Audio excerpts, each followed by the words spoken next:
വൈപ്പിനിൽ 17-കാരന്റെ മരണത്തിൽ ദുരൂഹത ആവർത്തിച്ച കുടുംബം. മൊബൈൽ ഗെയിമിലുള്ള അഡിക്ഷൻ കാരണമല്ല അർജുൻ ജീവനൊടുക്കിയതെന്നും ആരോ ഭീഷണിപ്പെടുത്തിയിട്ടുണ്ടെന്ന് സംശയിക്കുന്നതായും അർജുന്റെ സഹോദരനും സുഹൃത്തും ന്യൂസ് മലയാളത്തോട് പറഞ്ഞു. അർജുന്റെ മരണത്തിന് മുൻപ് മൊബൈൽ ഹാക്ക് ചെയ്യപ്പെട്ടിട്ടുണ്ടെന്നും കുടുംബം ആരോപിക്കുന്നു. സഹിൻ ആന്റണി തയ്യാറാക്കിയ റിപ്പോർട്ട് കാണാം. കഴിഞ്ഞ ദിവസം വൈപ്പിൻ ചാപ്പ ബീച്ചിൽ ആത്മഹത്യ ചെയ്ത അർജുന്റെ സഹോദരൻ അഭിഷേകും ഒപ്പം തന്നെ സുഹൃത്ത് ഋഷിയും ഈ പ്രദേശത്തെ വാർഡ് മെമ്പറായിട്ടുള്ള സുനിൽ ദത്തുമെല്ലാമാണ് നമ്മോടൊപ്പം ചേരുന്നത്. എന്തായാലും അഭിഷേകിനോട് തന്നെ ചോദിക്കാം. അഭിഷേക്, ഇതൊരു ഗെയിമിൻ്റെ ഭാഗമായിട്ട് സംഭവിച്ചതാണെന്നൊക്കെ പറയുന്നു, മൊബൈൽ ഗെയിമിൻ്റെ ഭാഗമായിട്ട്. അങ്ങനെ വല്ലതും ആണോ? എന്താണ് ഇതിൽ സംഭവിച്ചിരിക്കുന്നത്? നിങ്ങൾക്ക് എന്തെങ്കിലും ഒരു സൂചന വല്ലതും ഉണ്ടോ? ഗെയിമിൻ്റെ പരമായിട്ട് അവൻ അങ്ങനെ ചെയ്യേണ്ട ഒരു കാര്യവുമില്ല. ഇത്രയും നാളായിട്ട് കളിക്കുന്ന ഒരു ഗെയിമാണ്, അങ്ങനെ ചെയ്യേണ്ട ഒരു കാര്യവുമില്ല.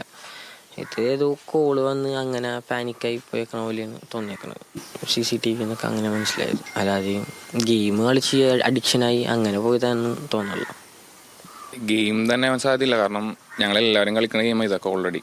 പറഞ്ഞാൽ ഫ്രീ ഫയർ ആയാലും PUBG ആയാലും. പക്ഷെ അത് ബന്ധപ്പെട്ട് പോകാൻ സാധ്യതയില്ല. അല്ലാണ്ട് അതിൽ നിന്ന് പരിചയപ്പെട്ട ആരെങ്കിലോ ബ്ലാക്ക് മെയിലോ അങ്ങനെ എന്തെങ്കിലും ആയാൽ മാത്രമേ സാധ്യത ഉള്ളൂ. ഇവൻ ലാസ്റ്റ് CCTV എന്ന് വെച്ച് കഴിഞ്ഞാൽ ഇവൻ ലാസ്റ്റ് എന്തൊരു വോയിസ് അയക്കണുണ്ട് ആർക്കോ. അതായത് ഈ പറഞ്ഞ ഏറ്റവും ലാസ്റ്റ് CCTV ഉണ്ടെങ്കിൽ തൊട്ടും എന്തൊരു വോയിസ് അയക്കണുണ്ട്. അല്ലെങ്കിൽ പാനിക്കായിട്ട് അയക്കണത്. അപ്പം ഏതെങ്കിലും ഒരു പേഴ്സൺ ആയിരിക്കണം ഇതിൻ്റെ പുറകിൽ. ഒരു ബ്ലാക്ക് മെയിലിംഗ് നടന്നിട്ടുണ്ട് ഉണ്ടാവാൻ സാധ്യതയുണ്ട്. അല്ലാണ്ട് വേറെ ഓപ്ഷൻ ഇല്ല. അത് എന്തെങ്കിലും അങ്ങനെ എന്തെങ്കിലും നടന്നിട്ടുണ്ടാവും. അല്ലെങ്കിൽ ഗെയിമിൻ്റെ ടാസ്കോ കാര്യങ്ങളോ ആവാൻ സാധ്യതയില്ല ഒട്ടും. ഈ പറഞ്ഞ ഗെയിംസിലൊന്നും അങ്ങനെ ഇല്ല. ഗെയിമിൻ്റെ വെച്ചാൽ ആ ഗെയിം ആയിരിക്കില്ല, അതിനകത്ത് വേറെ ഒരു പേഴ്സൺ, അതിനകത്ത് പരിചയപ്പെട്ട ആരെങ്കിലോ അല്ലെങ്കിൽ വേറെ സോഷ്യൽ മീഡിയ അങ്ങനെ എന്തെങ്കിലും. ഒപ്പം തന്നെ പോലീസ് എന്താണ് പറയുന്നത്? പ്രദേശത്ത് ഒരുപാട് പോലീസ് പറയുന്നത് പരിശോധിക്കട്ടെ. പോലീസ് നിഗമനങ്ങളൊന്നും പറയുന്നില്ല. അവരത് പരിശോധിക്കട്ടെ എന്ന് പറയണം.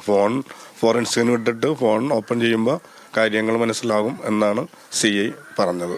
ആ ദിവസം കണ്ടിരുന്നു, ഋഷി കണ്ടിരുന്നു അന്നത്തെ ദിവസം? ഞാനൊക്കെ ന്യൂ ഇയറിനായിട്ട് പിന്നെ ഞാൻ കണ്ടിട്ടില്ല. ആളെന്ന് വെച്ച് കഴിഞ്ഞാൽ അധികം പുറത്തേക്ക് ഇറങ്ങാറില്ല. അങ്ങനെ ആള് വീട്ടിൽ പിന്നെ ഗെയിം കളി കാര്യങ്ങൾ, പിന്നെ അത് കഴിഞ്ഞ് ഇവിടെ പട്ടീനെ കളിപ്പിക്കൽ കാര്യങ്ങൾ, അങ്ങനെ പുറത്തേക്ക് ഇറങ്ങാൻ മടിയാണ്. പക്ഷെ ആളൊരിക്കലും ഇങ്ങനെ ഈ വിഷമിച്ചിരിക്കുന്ന ടൈപ്പ് അങ്ങനത്തെ ഒരു ടൈപ്പല്ല. ഭയങ്കര ആക്റ്റീവ് ആയിട്ടുള്ള ഒരാളാണ്. അതുതന്നെയാണ് അർജുൻ്റെ കുടുംബം പറയുന്നത്. ഒരു ബ്ലാക്ക് മെയിലിംഗ് ഇതിൽ നടന്നിട്ടുണ്ടാകാം, അത് പോലീസ് കണ്ടെത്തണമെന്നുള്ളത് തന്നെയാണ്. ഈ ഗെയിമിൻ്റെ ഭാഗമായിട്ട് നടന്നിരിക്കുന്ന ആ ഗെയിമിൻ്റെ ഭാഗമായിട്ടല്ല ഈ കുട്ടിയുടെ ആത്മഹത്യ, പകരം മറ്റേതോ ഒരു ബ്ലാക്ക് മെയിലിംഗ് നടന്നിട്ടുണ്ട് എന്നുള്ളതാണ് കുടുംബം മുന്നോട്ട് വയ്ക്കുന്നത്.